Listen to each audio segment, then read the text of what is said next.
10 വർഷം പ്രതിപക്ഷത്തിരുന്നിട്ട് ഒരു മണിക്കൂർ തികച്ച് സന്തോഷിക്കണ്ടേ? ഒരു മണിക്കൂർ, 60 മിനിറ്റ് പോലും സന്തോഷിക്കാനാകാത്ത പാപ്പരാസികളുടെ കൂട്ടമായി കോൺഗ്രസ് അധികാരത്തിലേറാൻ പോവാ.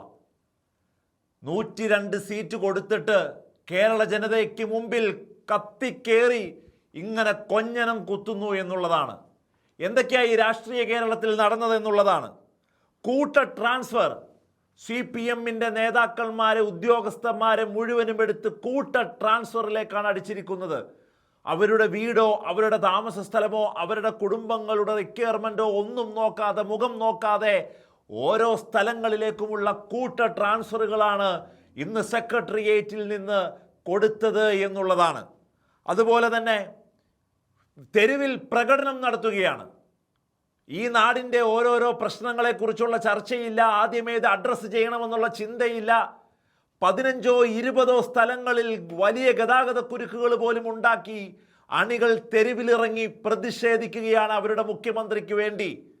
ഒരു മണിക്കൂർ പോലും തികയ്ക്കാനാകാത്ത, ഒരു സന്തോഷിക്കാൻ പോലും ആകാതെ ശക്തമായ പ്രതിഷേധത്തിലേക്കും തെരുവ് യുദ്ധത്തിലേക്കും കോൺഗ്രസ് കടന്നു പോകുന്നതിൻ്റെ പകലുകളാണ് കടന്നു കഴിഞ്ഞു പോകുന്നത് എന്നുള്ളതാണ്.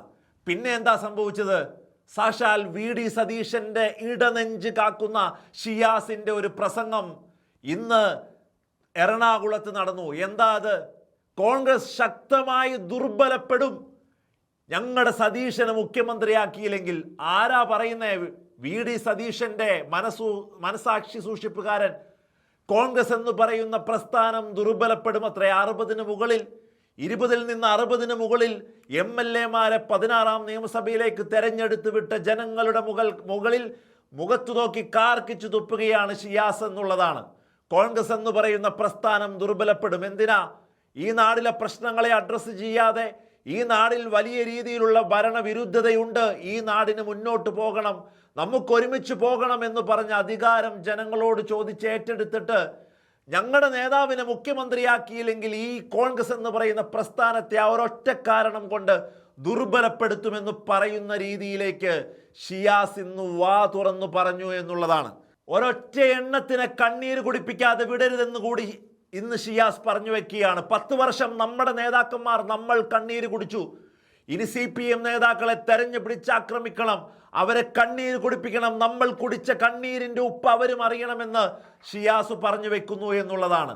അപ്പോൾ ഇവർ അധികാരത്തിലേറിയത് എന്തിനു വേണ്ടിയാണ് എന്നുള്ളതാണ്. ഈ നാടിൻ്റെ പ്രശ്നങ്ങളെ വലിയ രീതിയിൽ അഡ്രസ്സ് ചെയ്ത് മുമ്പോട്ട് കൊണ്ടുപോകാനാണോ? അല്ല, VD സതീശനെ മുഖ്യമന്ത്രിയാക്കണം, ഇല്ലെങ്കിൽ കോൺഗ്രസ് ദുർബലപ്പെടും. ഈ നാടിൽ ഗതാഗത സ്തംഭനങ്ങൾ ഉണ്ടാക്കി എല്ലാ ഗതാഗത കുരുക്കുകളും ഉണ്ടാക്കുന്ന 20ഓ 25ഓളം ശക്തി പ്രകടനങ്ങൾ VD സതീശന് വേണ്ടി ഇന്ന് നടന്നത്. കോൺഗ്രസ് സതീശനെ ആക്കിയില്ലെങ്കിൽ ശക്തമായി പ്രതിഷേധത്തിലേക്ക്, ഇനിയും തെരുവ് യുദ്ധത്തിലേക്ക് കടന്നു പോകുമെന്ന് പറയുന്ന കാര്യങ്ങൾ. കണ്ണീര് കുടിപ്പിക്കണം CPM-ന്റെ നേതാക്കളെ എന്ന് പറയുന്ന അടുത്ത സ്റ്റേറ്റ്മെന്റ്. കൂടാതെ കൂട്ട ട്രാൻസ്ഫർ ഇന്ന് സെക്രട്ടേറിയറ്റിൽ നിന്നും അടിച്ചിറക്കി കൊടുത്തു വിട്ടതും ഇന്ന് നമ്മൾ കടന്നു പോയതാണ്. പ്രതികാരത്തിന് വേണ്ടി മാത്രം, സ്വാർത്ഥ താല്പര്യങ്ങൾക്ക് വേണ്ടി മാത്രം അധികാരത്തിലെത്തിയതാണ് കോൺഗ്രസ് എന്ന് സത്യപ്രതിജ്ഞയ്ക്ക് മുമ്പ് തന്നെ നേതാക്കൾ കേരളത്തിൻ്റെ 4 ഇടത്തും നിന്ന് വിളിച്ചു പറയുന്നു എന്നുള്ളതാണ്.